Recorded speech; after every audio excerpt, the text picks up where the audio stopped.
Good evening. I'm Tom Ramsewer, President of the Stanley County Chamber of Commerce, and I'd like to welcome you to another edition of Stanley Business Review.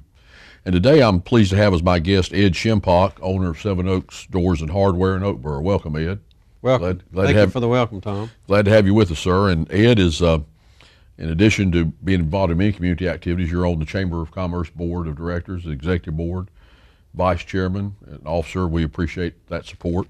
You were just recently named the 2013 Small Business of the Year winner for the Chamber and Stanley Community College. We congratulate you on that. Thank you very much. You came. It was a well-deserved honor. You've been so involved with the Chamber and the college, and have a great philosophy on business we're going to talk about later. But you were up against a pretty stiff field of competition too. We had our other finalists for this year were Tar Heel Auto Sales and Bushwhackers Landscaping and Fallen Rivers Gallery. So it was a good committee, and we think you were well deserved, and congratulate you on that again. Thank you. In fact, we have the video of your acceptance speech we're going to watch right now. It's sealed. Kind of like the Academy Awards. Stanley Community College accounting firm. Verified.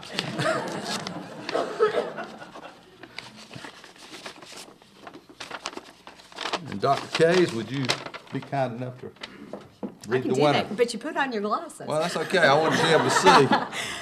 This year's Small Business of the Year Award winner is Seven Oaks Doors and Hardware.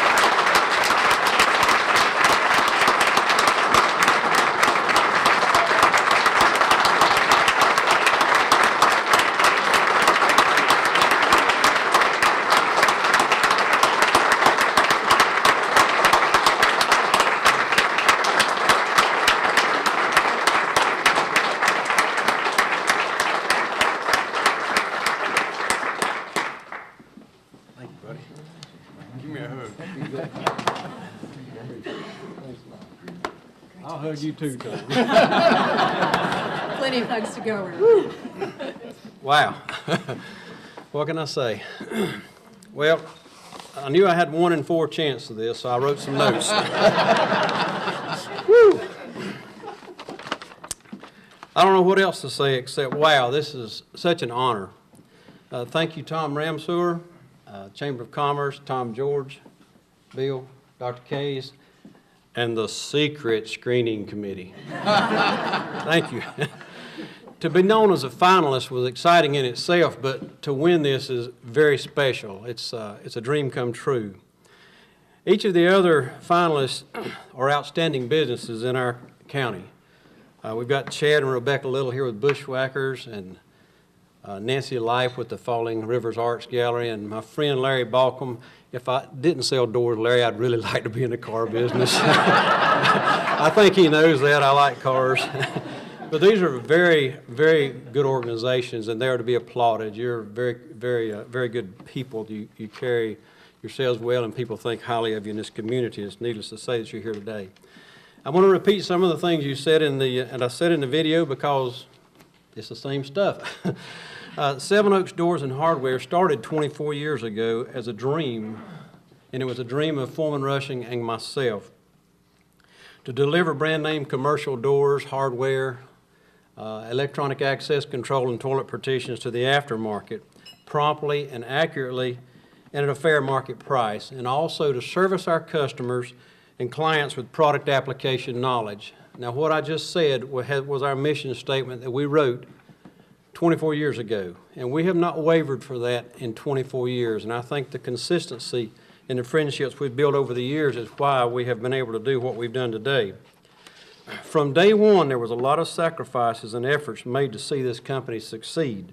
One of those who endured the time, sacrificed, and supported me in every endeavor is my bride of almost 26 years, Lynn.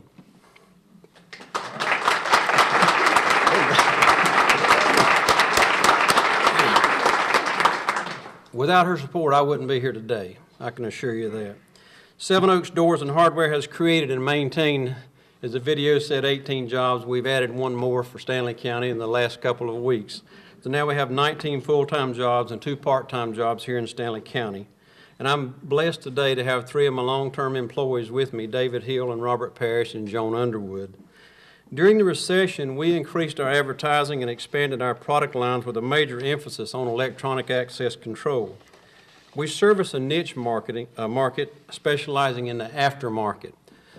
We call on schools, hospitals, and universities throughout North and South Carolina and parts of Virginia. Our management style is not unique, but we live by it.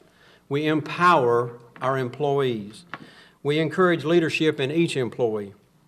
Our industry is constantly changing due to the security issues that all of you are aware of in the schools and in the industry, which has thrust us into the electronic access control market. Although not comfortable for us in the beginning, it was one of the best things we ever did when we got into the access control market. We lead the way in our marketplace by marrying the basic mechanical portion of our business to the electronic part of it. Now, you heard part of this in the video just a minute ago, but I want to tell you the rest of my story. And it started many years ago. I was working in corporate management for many years with a major manufacturer. And the politics, the backstabbing, and everything that goes along with corporate politics, for you that work for corporations, you know what I'm talking about. But it's when I realized that I needed to get out to survive, I began to pray, and I asked God to help me find a job with a company with Christian values. I underestimated what He would do. Instead of giving me a job with a company that had these values, He allowed me to own a company and direct a company that we could incorporate these values and these godly principles into the company. And we have kept those godly principles alive for 24 years, and I give all the glory to God for my success in this. My philosophy has always been, when you help someone else get what they want, you'll always get what you want. I have laughed with our employees. I have cried with our employees. I have encouraged each and every one of them. I've prayed with them, sometimes privately and sometimes corporately. I have told them that I love them, and they have told me that they love me. And that's the rest of my story. Ed, you've done so many things in addition to being the winner of small business. That's well deserved. But I think what I've been intrigued with is your growth and your philosophy on business and people and customer service. And we're going to talk about that just a little bit. But tell me first of all how Seven Oaks Doors and Hardware was founded, when it was founded, a little history on that. Well, Seven Oaks Doors and Hardware was founded in 1989 with a partner, Foreman Rushing, and myself. We started this company. Not being a distributor myself, I came from a manufacturing background, working for a major lock manufacturer for 17 years. But at one time, while I was working for this company, it became very apparent to me that it was an environment that I was not happy to be in. It was an environment I wanted to get out of. And I prayed and I asked God to help me find a job with a company that had Christian principles. And not only did He give me an answer to that prayer, He gave me a company to manage and gave me a company to own. And we have kept those godly values and those principles in our company ever since the beginning in 1989 until today. And that's an important part of our organization and how we maintain. Well, how many employees did you start out with, and where are you today? Well, we started out with one employee. That was me. That was you. Okay. All right. Good. We started out with one employee and grew one at a time until we were able to get to where we are today. We have 19 full-time employees. We have 2 part-time employees, and we cover North and South Carolina and parts of Virginia. We call on the aftermarket. Now explain aftermarket. I know some of our folks might not know exactly what you mean by that. Okay. We sell commercial doors, door hardware, electronic access control, and also toilet partitions to owners of commercial buildings. And these owners can be hospitals, schools, universities, the public sector, manufacturing plants, and that type thing. And when we say the aftermarket, we call on the manager of those buildings, the owner of those buildings, to do work for them to replace the old, tear out the old, put in the new, upgrade is what we do. That's about 80% of our business. Now let me stop you. Are you subcontracting any of the labor, or you don't get involved in any of the labor on We do those? have installers. You do We have- install what we sell. Okay. We also use subcontractors to install what we sell because we have enough business that we don't have the personnel to take care of just the installation. Sure. Okay. Good. You do all that. So how has that grown? Have you seen? I know when I was in business, our family, you called a lot of people. You wonder if you're there, you were getting the message across. So when did you see this starting to take off and resonating with your customers, what you do, and when starting to get some business? Well, when I was with the manufacturer before, I realized there was a niche market that was Right. not being serviced, and it was this aftermarket business. Right. And so when we started the company, we started calling on these people, and it was like they were looking for us. They knew that this Right. service needed to be provided to them.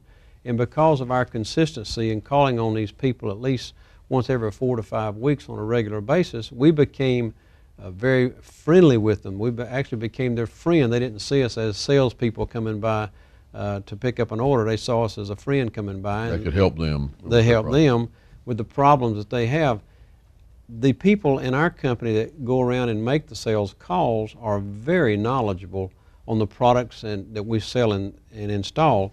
And so we do a lot of the spec writing for the end user. We do a lot of preparation. They don't have to go out and hire additional spec writers and things like that. We offer that service with our sales. Right, that's great. I know one thing that you've really impressed me with over the years is your your knowledge and demand of customer service. You and I are both about the same age, and I think I try to be tolerant with people to give me bad customer service, but and sometimes I correct them if I'm at the store. But I know that that's so important, and I don't think those virtues of service have gone away or changed, even though we do things differently. So tell me your thoughts on customer service and how you integrate that into your business too. Like you said, we're about the same age, even though you look a lot younger than I am. You got more hair than I do. Yeah, that's right. My philosophy on customer service goes back to what you and I heard at our younger years from Sears and Roebuck when they said the customer is always right. Mm-hmm. We have maintained that philosophy since we started, and we always go back to the customer, and whatever the customer needs, whatever the customer wants, we do whatever is required to get to that point. And that has kept a lot of respect by the customers for us. They have a lot of respect for us because of that. And I think sometimes, when you do that, I'm sure there's somebody that can sell cheaper than you, but when people know that they are getting that, that quality, they don't mind paying a fair price to have that, I think, turnkey job or start to finish to take care of them. And, Well, that's what we found. Right. We're not the cheapest, but we also do what we say we will do. If we tell a customer we'll do something, he can go to the bank on it because it'll be completed and it'll be done as he expects. Well, how do you, as far as training, I know you've been to a lot of the seminars here that Stanley Community College offers, and you've taught some seminars and given your testimonials, but how do you convey that to your employees? I mean, when you look for an employee to come in as a salesperson, I think we talked about this the other day. What qualities are you looking for in them? They may know the business already, the product, but what are you looking for? We're looking for someone who will fit the mold of what our company represents. And the first thing we look for is someone who has integrity, someone who enjoys being with people and meeting with people, being comfortable with people. But the values thing is very important to us. They have to maintain the same values in their life that we value in our company. I'd like to drop back just a minute Sure. about what you said about Stanley Community College. Right. Over the past years, we have offered our employees the opportunity to come to Stanley Community College, and we've had some come to the welding courses and learn the welding program here, and that was very good.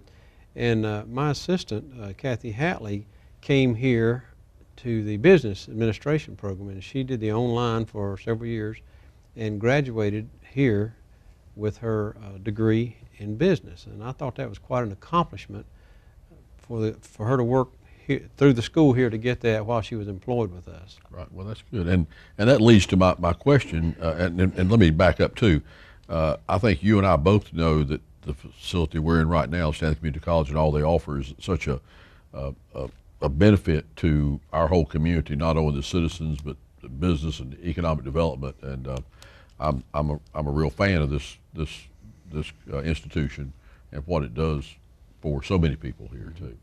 You talked in your acceptance speech about treating your employees as family, and you had laughed and cried with them, your employees. And but tell me about why is that important? I mean, we know it is, but I mean, you know, that personal touch. What benefit do you see there, and how does it help you and your employees throughout their personal lives and your business?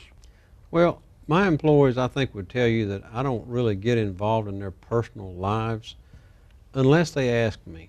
You're there for them. Yeah, and when they do ask me, or when they want to share with me some of their personal issues, I take the time to spend with them, to talk with them, to pray with them if they like, to coach them in any way I can to help them through situations. But as far as trying to deal with their day-to-day personal issues, I don't do that. Right. No. But it's a good relationship because they have respect for me, and I have respect for them.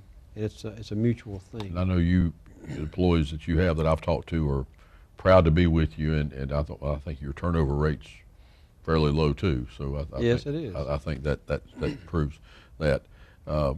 You mentioned your faith several times, and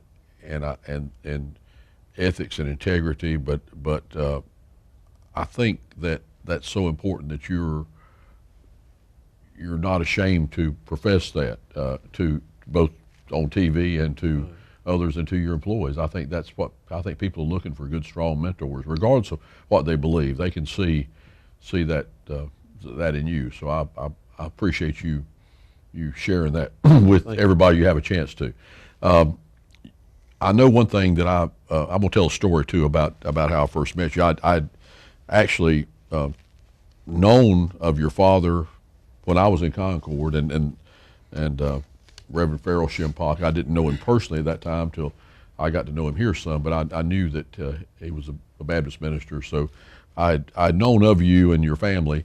But I remember we probably first met short. I've been here when I retire end of this year. It would have been 8 years since I've been here. But maybe the first or second year I was here, we had a chance to talk and maybe met each other at a seminar here at the college on Survive and Thrive. I think the chamber done, and you told me that you said, you know, I don't know why I'm not in the Chamber of Commerce. I probably need to join or get back in. You'd been a member in the past, but maybe somehow that had changed. But I think it shows maybe of all that the activities the chamber's been involved in. So I appreciate you coming back in. And in fact, we got you involved early on, and now you're due to be chairman of the board of a couple of years. So you be careful what you ask for. Okay, got you involved. But thank you for that. But your enthusiasm overall, I mean, I've never seen it wane. And you know, many people might say when they get to be our age. And particularly a business person like you, that you know maybe I'm gonna ease off a little bit, and you may do that one day, but I never see you lose enthusiasm or interest in something new, and also get excited about stuff. So I think that's important. Tell me a little bit about what keeps you going, what gives you that motivation. I just like a challenge. My wife always says that I'm a project person. I've got to have something going. Right. So when I find something new and exciting, I like to work on it and see it to its completion. So I guess that's part of my internal. Well, you are, you know, it's contagious when you're around. We appreciate that too. So, community service. I know you're involved in your church and other things too. Why is that important that an employer, you could probably stay in your office all day, never get out, and never get caught up. But I do know that you give of yourself and the company to the community to help many folks, probably more than is ever publicized. But why is it important to be involved in some community efforts also? Well, I think it's very important not to be an island. Mm-hmm. And if you're an island, you're not going to do anything but just be stagnant. So when you involve yourselves in the community, involve yourselves with other people's lives, it makes a big difference. Plus, if you want to grow, you've got to help other people. And I think I mentioned the other day in when I was given the award for Small Business of the Year that if I help you get what you want, I'll always get what I want. So that's not a selfish way of doing things. It's just a way of making a business grow by helping others get what they want. Oh, that's true. That's a good philosophy. On workforce development and training, and whether it's Stanley County Schools, Stanley Community College, Pfeiffer University, we're all located right here. You and I both serve on the Central Iowa Workforce Development Board, which is 7 counties, and their mission is to look at developing a properly trained and educated workforce. In the economy, the past few years particularly, that has been changing as far as what skills people look for when they hire, what skills are needed to find a job. But what are some of your thoughts on that as far as the skills that you would like to see people possess when they come to you? We talked about that a little bit, but the training that they need when they finish either high school graduate or further education. We've heard so many times in our life that it's hard to find good help. Right. And I think as an employer today, it's even more so than it has been in the past. Even though we hear of a lot of people out of work, it's still difficult to get the qualified people. I think David Hollers has done a good job with the Workforce Development Board in working with the people throughout our region to offer training programs to people to get them back into the workforce. So many times the kids coming out of high school don't really realize what life has ahead of them. And I go back to the old adage, many of them don't know because their parents haven't taught them. I'm a very strong believer that these kids need taught more in home than they need taught at school. And that gives them a value system, because an employer can usually train a new employee to do what they do at their place of business if that person has a set of values and responsibilities and understands that they need to step up to their plate and take responsibility. So I'm not sure that answers your question about training, but I think that's what I look for in an employee. Well, and I hear so much about just kids need to know the basic skills. You know, you've heard folks say that kids come out of high school, go to work in a cabinet shop. Cheryl Smith at S&D Construction used to tell his job that they'd come and couldn't even read a ruler. He had to teach them how to read a tape measure, a ruler.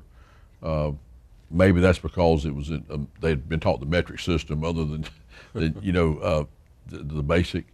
But there seem to be so many things like that. Even things, I mean, I go back to, I understand the concept in kids learn algebra. I understand that as broadening your thinking skills and reasoning skills, but where's the basic math? Where do the kids learn the basic math? Where do they learn how to about paying mortgage payments or car payments or insurance payments and all that? A lot of things that just basic things kids need to know. Sometimes they're not taught that at home, and I understand the home is different. But I think that what I hear often as I talk to business and industry here, that kids need to be easily trainable. They don't expect them. Michelin, for instance, doesn't expect somebody to come in and know everything they do, or preform lines. I'm thinking about industry. But are they available, or do they have the capacity to learn and to even read the manuals? And many of them don't. So they're having to teach them the basic stuff all over again. That's not a slam at the schools. I think it just shows that the model is upside down in our country, and it's will probably be a generation before any of that changes. But I do think that this recession has made people take a tougher look at that, whether it's education or industry and working together. So one thing that we try to do, as you know, with the chamber, is work closely with business and industry to develop that.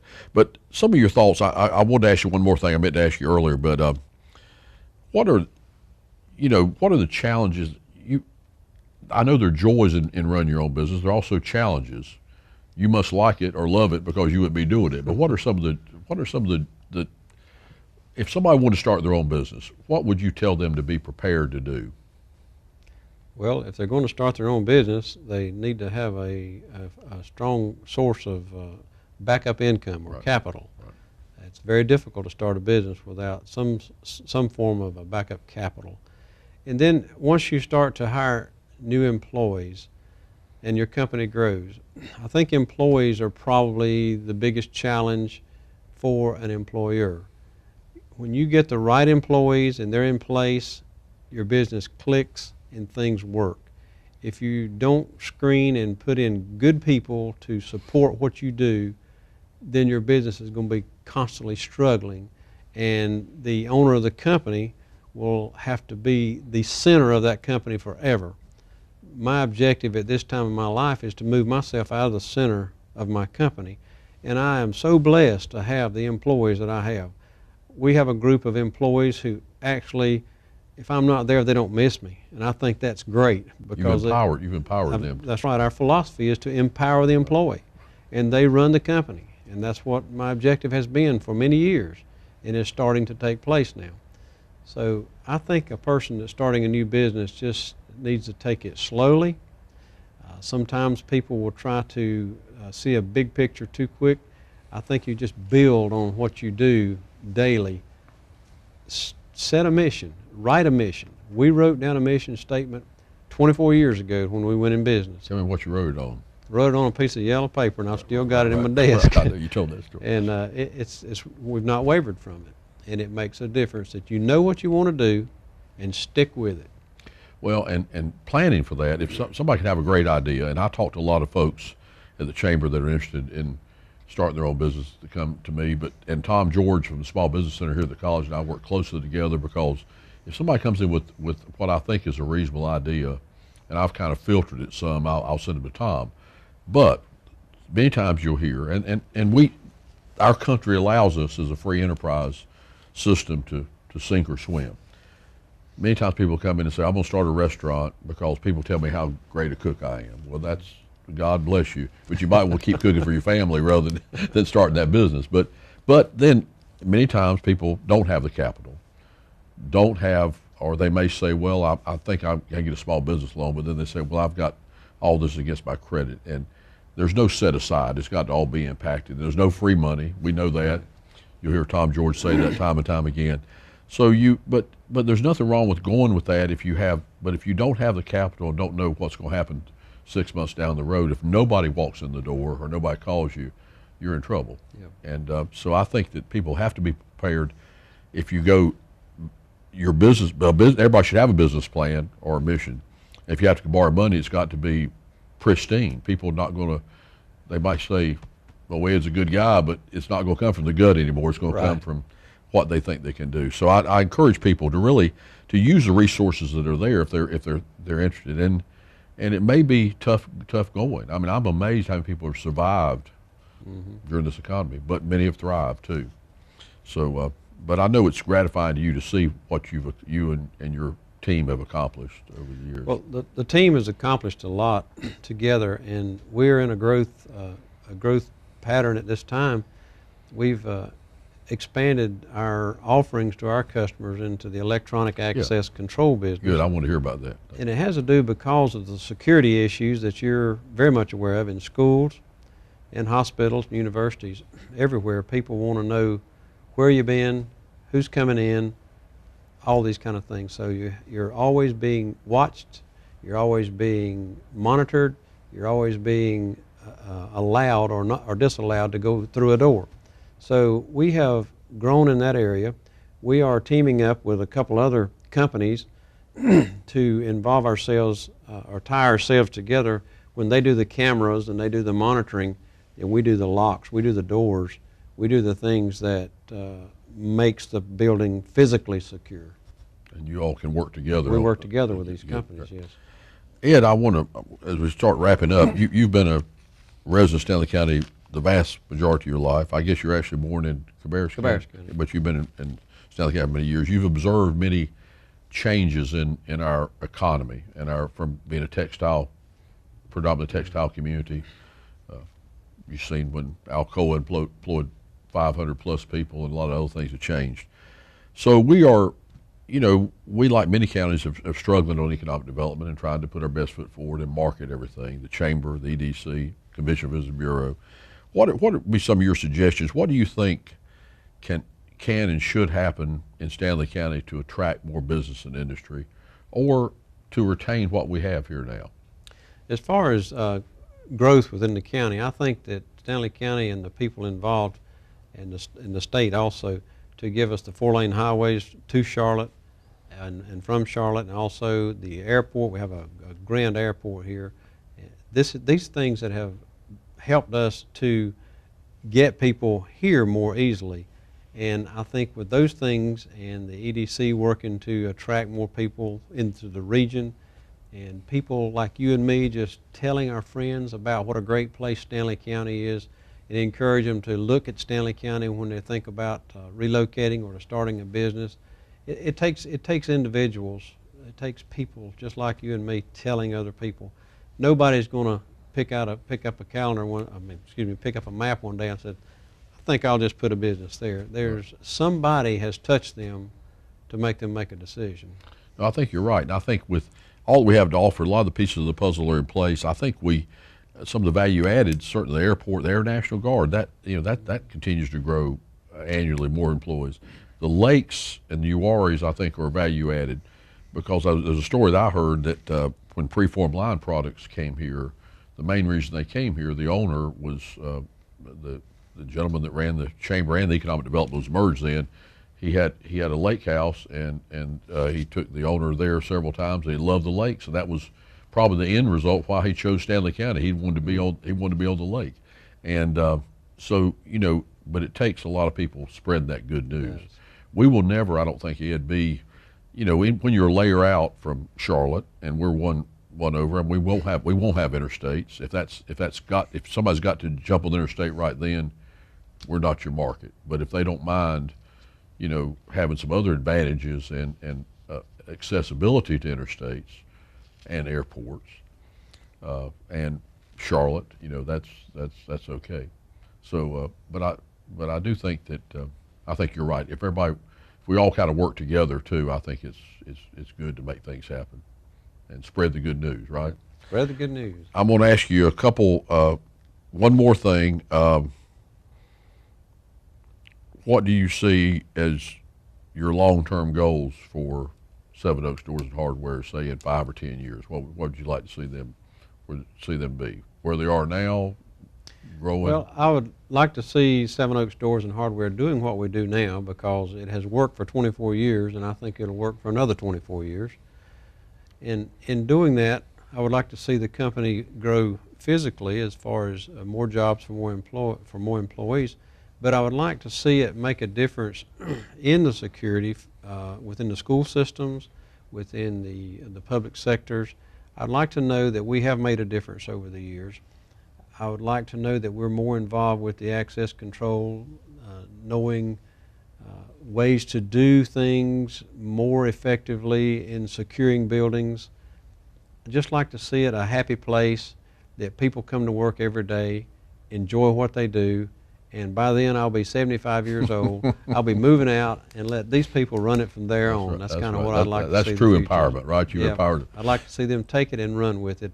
I don't want it to be a thing that goes away when I go away. Well, I want to thank you for being with us. I want you to thank you for your commitment to this community, your business, and I want to congratulate you again on being the winner of 2013 Small Business of the Year Award. Don't lose your passion and enthusiasm, okay? Thank you, Tom. Thank you very much. Thank you for being with us tonight. And thank you for joining us for another edition of Stanley Business Review. We hope you'll tune in again. Good night.